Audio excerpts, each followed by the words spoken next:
Saudara-saudari, marilah kita mendengarkan renungan dengan judul Nilai Sebuah Kesetiaan, yang berdasarkan pada Injil Lukas bab 16 ayat 10. Barang siapa setia dalam perkara-perkara kecil, ia setia juga dalam perkara-perkara besar. Dan barang siapa tidak benar dalam perkara-perkara kecil, ia tidak benar juga dalam perkara-perkara besar. Dalam nama Bapa dan Putra dan Roh Kudus. Amin. Saudara-saudari terkasih dalam nama Tuhan Yesus Kristus. Pada hari Minggu ini, Gereja Kudus menarik perhatian kita pada tindakan cerdas seorang bendahara yang tidak jujur. Dalam kecemasannya karena akan dipecat oleh tuannya, ia merancang strategi untuk memperoleh keamanan dan kenyamanan bila pemecatan atas dirinya akan terjadi. Dia berusaha melakukan tawar-menawar dengan para pemilik piutang pada harta tuannya dengan memberikan keringanan pengembaliannya. Dia berharap kebaikannya itu dapat menjadi simpati dari mereka yang ditolongnya, dan mereka akan membalas budi baiknya yang sesat itu. Terhadap tindakan tersebut, tuannya memberikan pujian, sebab anak-anak dunia ini lebih cerdik terhadap sesamanya daripada anak-anak terang. Orang itu memikirkan masa depannya, keselamatannya. Apa yang dipuji? Bukan tindakan korupnya, melainkan usahanya untuk tidak sengsara bila akan menerima pemecatan. Tuhan tidak setuju dengan ketidakjujuran tersebut. Orang korup dan tidak jujur serta tidak setia tidak mendapat tempat di hati Tuhan. Saudara-saudari terkasih, saya mengutip perikop tentang kesetiaan untuk permenungan kita hari ini, yaitu barang siapa setia dalam perkara-perkara kecil, ia setia juga dalam perkara-perkara besar. Dan barang siapa tidak benar dalam perkara-perkara kecil, ia tidak benar juga dalam perkara-perkara besar. Sekarang menjadi jelas, yang penting bukan kecerdasan bendahara yang tidak jujur, melainkan kejujuran seorang hamba yang dipercaya oleh tuannya untuk mengabdikan diri dengan setia kepadanya. Inilah firman-Nya. Jikalau kamu tidak setia pada harta orang lain, siapakah yang akan menyerahkan hartamu sendiri kepadamu?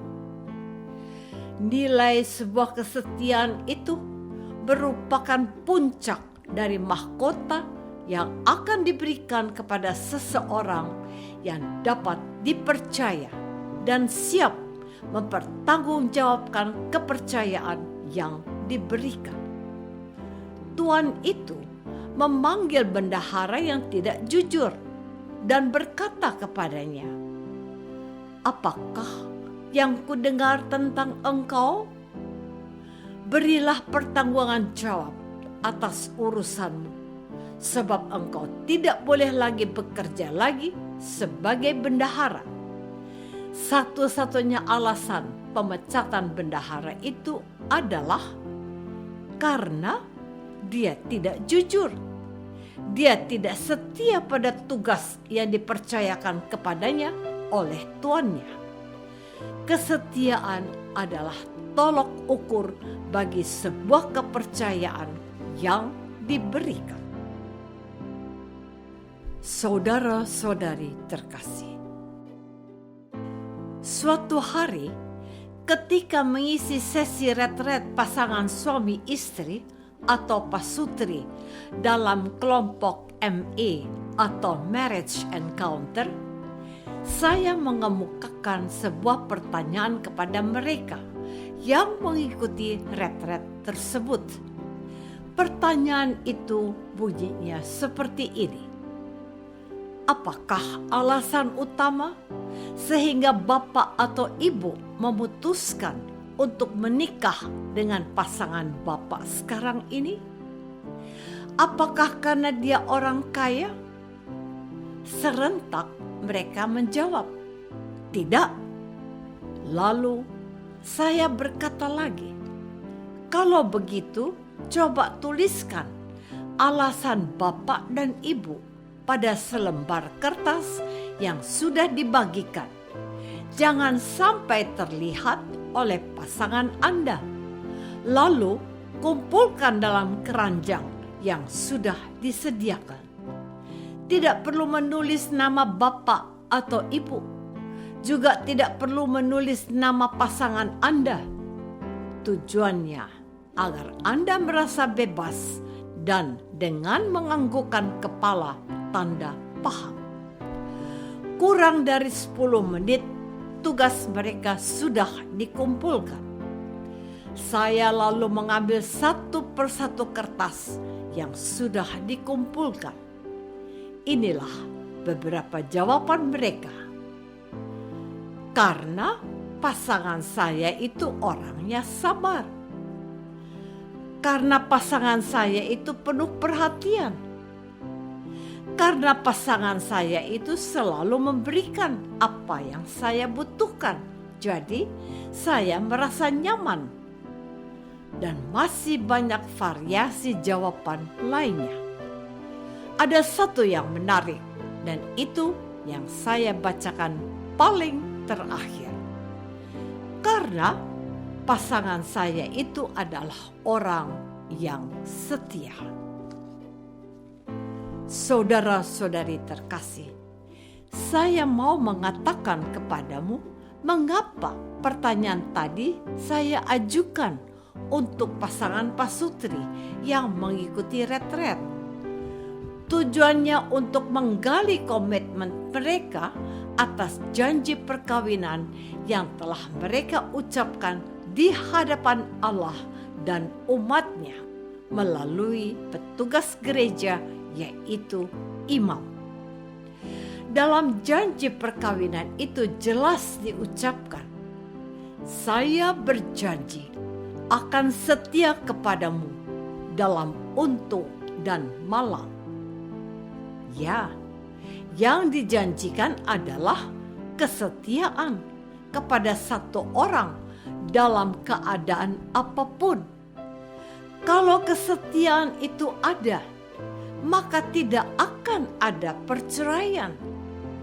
Banyak orang yang kaya, tetapi sedikit yang mau berbagi sebagai orang baik. Banyak orang yang baik, tetapi hanya sedikit yang pandai dan bijaksana. Banyak orang yang pandai dan bijaksana, tetapi hanya sedikit yang setia.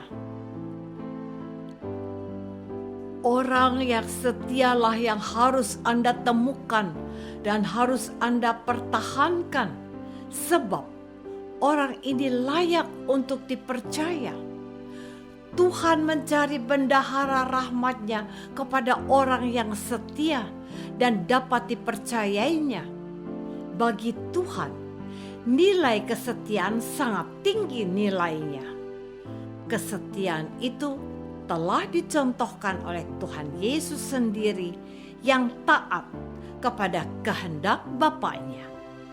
Ia taat dan setia sampai wafat di kayu salib. Seorang murid Yesus harus memiliki watak ini. Menjadi pribadi yang setia pada apa yang dikehendaki oleh Tuhan untuk dilaksanakan dengan ketekunan yang sempurna.